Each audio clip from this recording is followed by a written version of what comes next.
Largaron el premio especial expresidente ingeniero Luis Pampliega. Salen anotados los competidores de tercera de camino participante número 2, Bahía Pequeña Ventaja sobre el número 6, Nairobi, tercera ubicación 6, Pequeña 9, Tía López, cuarta ubicación número 1, Mercader. Los competidores comienzan a apretar el codo y lucha de la final, resultado final número 9, Gia López, en la cuarta ubicación se desempeña agarrando rápidamente por la otra fiesta número 8, Muñeco, más atrás la número 5,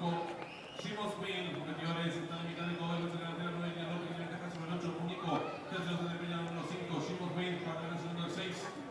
Nairobi, la quinta ubicación por fuera del 10, Rico Mucho está en la recta final. Últimos 400 metros finales, el número 8, Muñeco, le toma la cuarta del Itaca, número 9, Diablo, tercero se desempeña el número 5, Shimos Wayne, defende los últimos 300 metros finales, el número 8, Muñeco, retira la primera del Itaca, sobre el número 9, Diablo, tercero se desempeña el número 7, Julia, defende los últimos 12